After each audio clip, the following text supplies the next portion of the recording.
Story 1. Am I the a-hole for throwing them out of a house that we own? They thought their son owned the house, not us.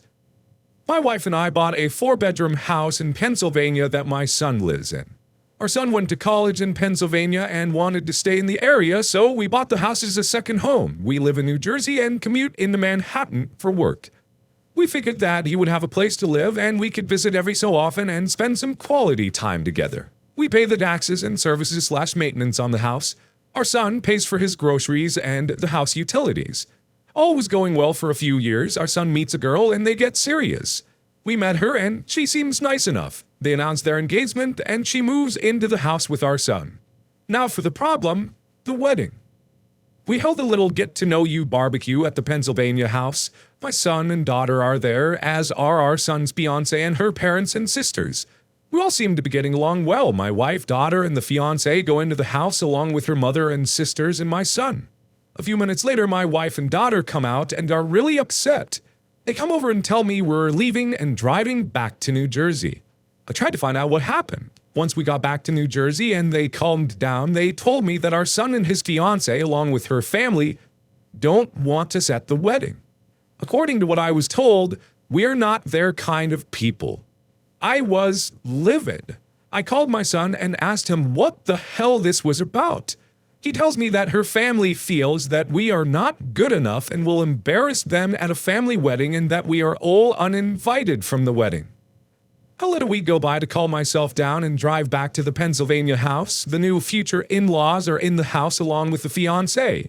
It appears that they all moved into the house. They ask me why I'm there.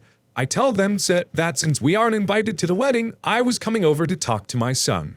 They tell me to leave their house. I lost it and told them that they had 30 days to get out. Tell my son I'm selling the house and he could find somewhere else to live with all of you. I go to a realtor in town and list the house for sale. They call my son at work and tell him what I said. Apparently, they thought that he owned the house. He calls me and asks why I'm selling his house. I tell him I paid for it along with the taxes on it, and it is mine. He was living there rent-free, but since he doesn't want us in his new life, he has to get out. I tell him the same as I told his future in-laws. They have 30 days to get out, then I'll get a lawyer and get them evicted. Am I the a-hole for taking a hard stance on this? He is my son, but the in-laws seem to take over and we no longer count.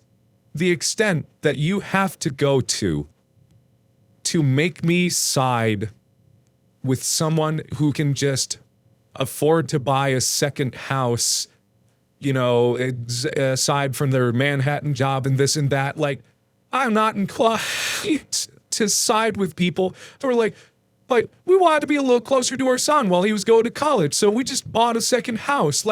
I'm not inclined to side with people like that. I have prejudices. I shouldn't. We all kind of do, though. I hear about people with that kind of money, and I'm like, no. But immediately, I'm kind of on their side.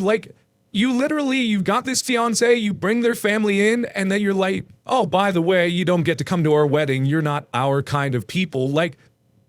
What a gross thing. And while you're staying in that house, and don't get me wrong, maybe this family sucks. Maybe they suck hard. I don't know.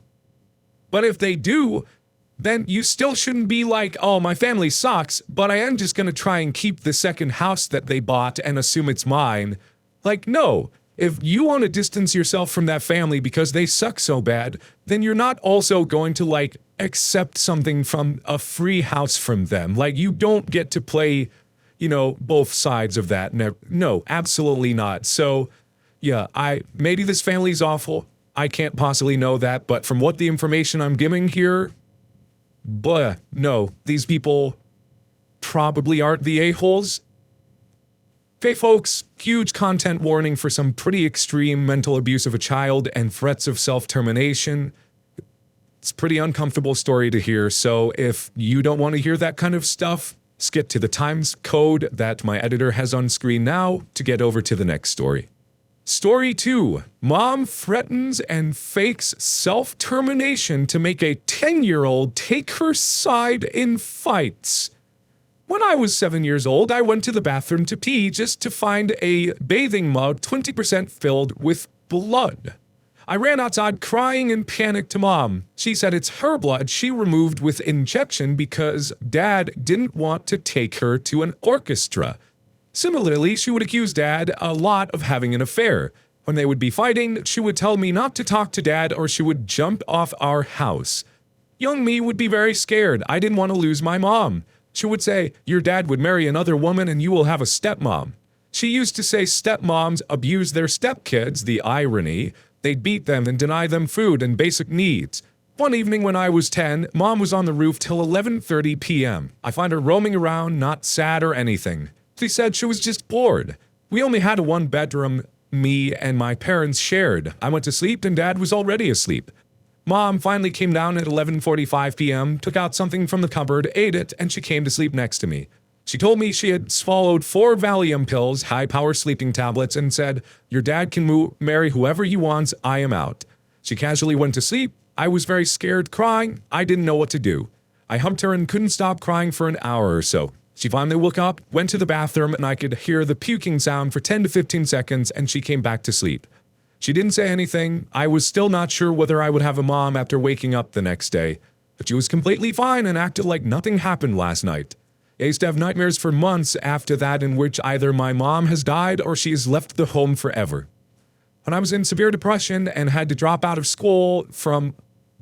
for a year from school, Mom used to say, you and I should both drink poison because you are useless anyway. She would make jokes like, watch out, I might have mixed something in your food. Why do you keep living? You're not doing anything for your family. I'm no therapist, but it seems pretty apparent to me that this mom is dealing with some pretty severe mental issues of her own, be it, depression or, something else. I can't say for sure, but as much as that is certainly an explanation of her actions, the fact that this is affecting a child and, I am sure part of what probably has contributed to this poster's own depression and issues that they've had and stuff, like, this is untenable. I can't imagine what it would be like to grow up around someone doing this to you. This is extremely abusive behavior, and this mom clearly does need some help, but she also needs to have this child should have been taken away from her. And I'm not saying that, I don't want to call her a bad mom because she is clearly struggling with a severe mental illness of some sort. But when it's affecting a child, it's bad parenting. This is so bad for this kid, and it would be better for everyone if, they could have gotten some help. I don't know, folks. If you're in a situation like this, please reach out to someone that you can trust. And hopefully something can be done. I hope it can, but take care of yourself. Story 3. Drank a beer so I wouldn't be forced to babysit for my aunt. My aunt, now 40, has 3 kids under the age of 10. At every family gathering, I, 23 male, become the de facto babysitter despite me not wanting to be so the adults can drink. It was her birthday dinner yesterday, and my mom promised me that I wouldn't have to babysit and that the kids would be at a friend's house.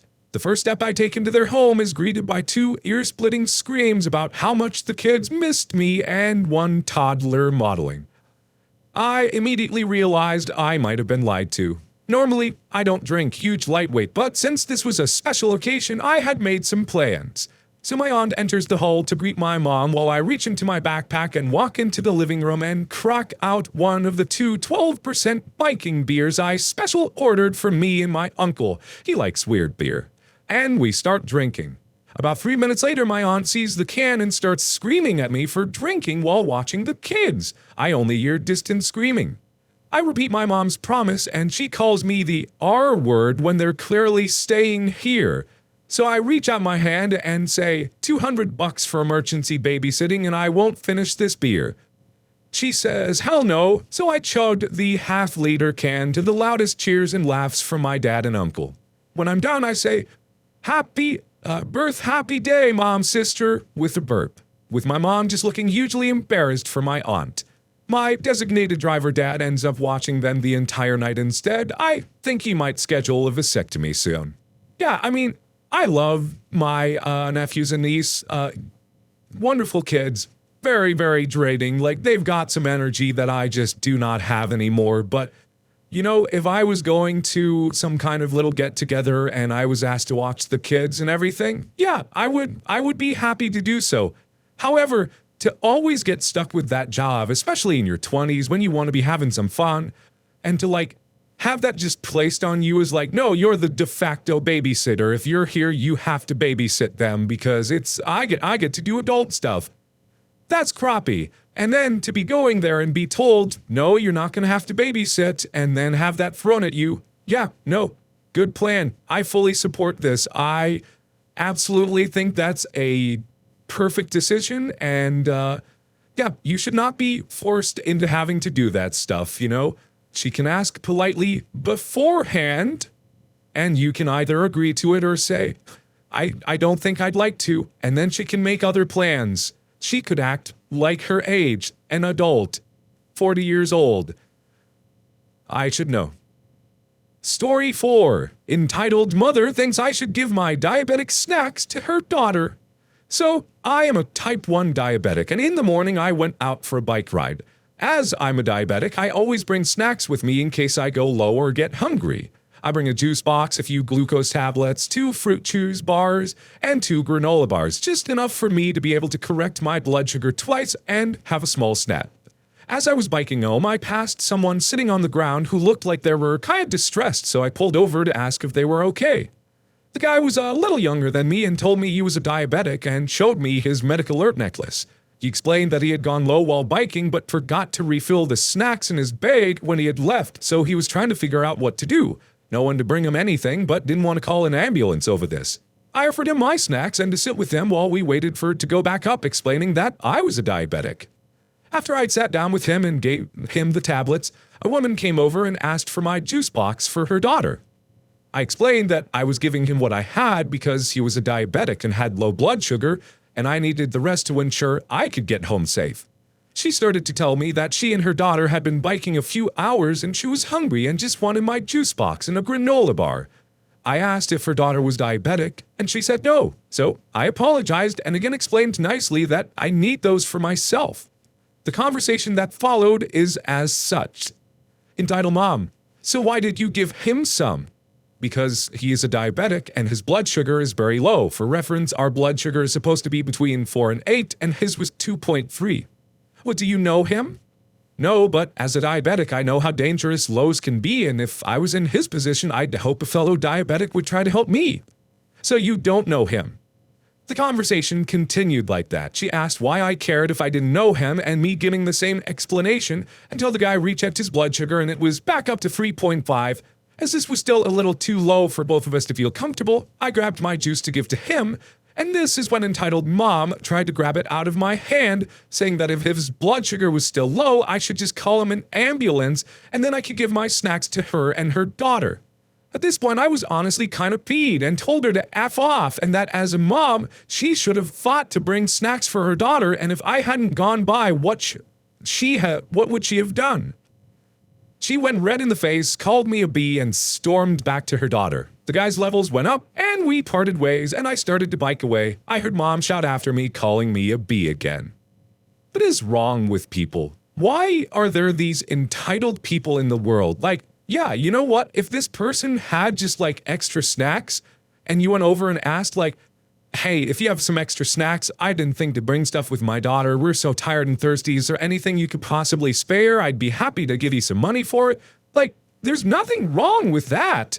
But to go over and be like, I need that for my daughter. No, what? Like, and then to get the explanation that it's like you're sharing it with this person because it's a medical emergency and that you need the rest because it could also be a medical thing for you, and for her to just ignore that and be like, but I'm thirsty. My daughter needs granola. Like, it. And then she's at like, oh, do you even know him? So why are you giving him stuff? Like, why does that matter? Like, what if this person just did this out of the kindness of their heart or whatever, you know, like, but I can't wrap my head around this person's line of thinking. It is breaking my brain because it's like, oh, you don't know this guy. Why would you help him? I don't know you either, lady, or your daughter, so why would I help you by that logic? That's what I was trying to get out, but my brain can do it because this lady's breaking me. Can't people just be a little more polite? Come on. Please leave your story in the comments. I would love to make a video on them in the future. Also, don't forget to like and subscribe.